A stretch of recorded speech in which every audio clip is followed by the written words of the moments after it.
warahmatullahi wabarakatuh. Perkenalkan, saya Lina Rupida, peserta Latsar CPNS 2021, Kabupaten Hulu Sungai Selatan. Kali ini saya akan menjelaskan learning journal tentang akuntabilitas dan nasionalisme. Akuntabilitas mempunyai 4 materi pokok. Yang pertama, konsep akuntabilitas. Yang kedua, mekanisme akuntabilitas. Yang ketiga, akuntabilitas dalam konteks. Dan yang keempat, menjadi PNS yang akuntabel. Konsep akuntabilitas. Akuntabilitas merujuk pada kewajiban setiap individu, kelompok, atau institusi untuk memenuhi tanggung jawab yang menjadi amanahnya, yaitu menjamin terwujudnya nilai-nilai publik. Nilai-nilai publik yaitu mampu mengambil pilihan yang tepat dan benar ketika terjadi konflik kepentingan, memiliki pemahaman dan kesadaran untuk menghindari dan mencegah keterlibatan PNS dalam politik praktis, memperlakukan warga secara sama dan adil dalam penyelenggaraan pemerintahan dan pelayanan publik, menunjukkan sikap dan perilaku yang konsisten dan dapat diandalkan sebagai penyelenggara pemerintahan. Aspek-aspek akuntabilitas. Yang pertama, akuntabilitas adalah sebuah hubungan berorientasi pada hasil, membutuhkan laporan, membutuhkan konsekuensi, dan memperbaiki kinerja. Tingkatan akuntabilitas. Yang pertama, akuntabilitas personal, akuntabilitas individu, akuntabilitas kelompok, akuntabilitas organisasi, dan akuntabilitas stakeholder. Mekanisme akuntabilitas, yaitu dimensi akuntabilitas terbagi menjadi 4. Akuntabilitas kejujuran dan hukum, di mana kepatuhan terhadap hukum dan peraturan. Akuntabilitas proses, apakah prosedur yang dilakukan sudah baik. Akuntabilitas program, apakah tujuan yang dilakukan sudah tercapai. Akuntabilitas kebijakan, terkait pertanggungjawaban pemerintah atas kebijakan yang diambil. Alat akuntabilitas yaitu perencanaan strategis seperti RPJP, RPJM, Renstra, dan SKP. Kemudian ada kontrak kinerja, yang terakhir itu laporan kinerja. Ada 9 nilai akuntabilitas dalam menciptakan lingkungan kerja yang akuntabel, yaitu kepemimpinan, integritas, keadilan, transparansi, tanggung jawab, kepercayaan, keseimbangan, kejelasan, serta konsisten. 5 langkah dalam framework akuntabilitas. Yang pertama, tentukan tujuan dan tanggung jawab.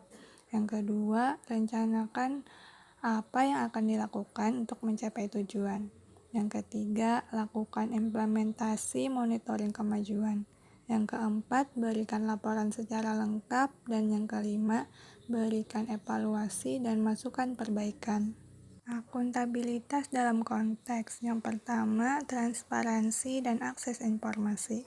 Dalam Undang-Undang Nomor 14 Tahun 2008 Pasal 2 Ayat 3, setiap informasi publik harus dapat diperoleh setiap pemohon informasi publik dengan cepat dan tepat waktu, biaya ringan, dan cara sederhana. Kemudian ada fraud dan perilaku korup, penggunaan sumber daya milik negara, penyimpangan dan penggunaan data informasi pemerintah, serta konflik kepentingan. Menjadi PNS yang akuntabel adalah PNS yang mampu mengambil pilihan yang tepat ketika terjadi konflik kepentingan, tidak terlibat dalam politik praktis, melayani warga secara adil, dan konsisten dalam menjalankan tugas dan fungsinya. Penerapannya yaitu: pertama, perilaku berkaitan dengan transparansi dan akses informasi. PNS tidak boleh mengungkapkan informasi resmi atau dokumen yang diperoleh selain seperti yang dipersyaratkan oleh hukum atau otorisasi yang diberikan oleh institusi. Yang kedua, perilaku berkaitan dengan penggunaan data dan informasi pemerintah. PNS harus menjaga kerahasiaan yang menyangkut kebijakan negara.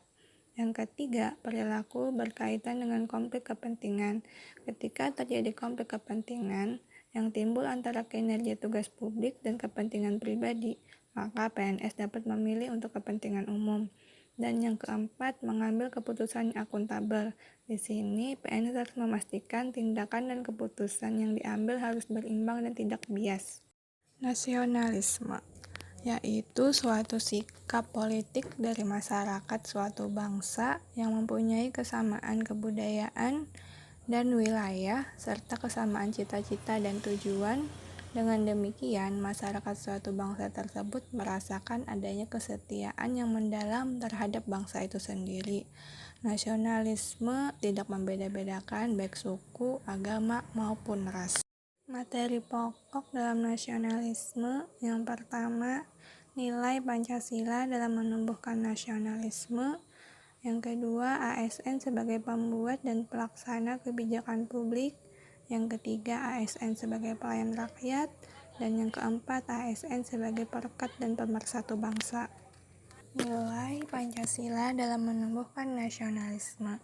Sila pertama, ketuhanan yang Maha Esa. Di sini kita harus bersikap jujur dan mempunyai integritas.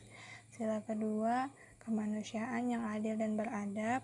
Kita harus saling tolong-menolong, bersikap sopan santun dan toleran. Sila ketiga, persatuan Indonesia. Kita harus hidup rukun, damai, menjaga keutuhan bangsa. Sila keempat, kerakyatan yang dipimpin oleh hikmat kebijaksanaan dalam permusyawaratan perwakilan. Kita harus mendengarkan pendapat orang lain dan bersikap sportif. Sila kelima, keadilan sosial bagi seluruh rakyat Indonesia. Kita harus mau bekerja keras, saling membantu untuk mencapai tujuan bersama. Ada 45 nilai Pancasila yang bisa kita implementasikan. Beberapa implementasinya, untuk sila pertama, kita bisa mengembangkan sikap hormat menghormati dan bekerja sama antar pemeluk agama. Pada sila kedua, mengakui dan memperlakukan manusia sesuai dengan harkat dan martabatnya sebagai makhluk Tuhan yang Maha Esa. Pada sila ketiga, mengembangkan persatuan Indonesia atas dasar Bhinneka Tunggal Ika. Pada sila keempat, kita tidak boleh memaksakan kehendak kepada orang lain. Dan pada sila kelima, tidak menggunakan hak milik untuk hal-hal yang bersifat pemborosan dan gaya hidup. Implementasi nasionalisme sebagai pelaksana publik. ASN harus memiliki nilai-nilai kepublikan, berorientasi pada kepentingan publik, dan senantiasa menempatkan kepentingan publik, bangsa, dan negara di atas kepentingan lainnya. Nasionalisme sebagai pelayan publik, yaitu seorang ASN yang profesional melayani publik dan berintegritas tinggi. Nasionalisme sebagai perekat dan pemersatu bangsa. ASN, pemersatu bangsa dan negara, memiliki jiwa nasionalisme dan wawasan kebangsaan yang kuat, memiliki kesadaran sebagai penjaga kedaulatan negara, menjadi perekat bangsa dan mengupayakan situasi damai di seluruh wilayah Indonesia, juga menjaga keutuhan NKRI. Sekian penjelasan saya tentang akuntabilitas dan nasionalisme. Semoga bermanfaat.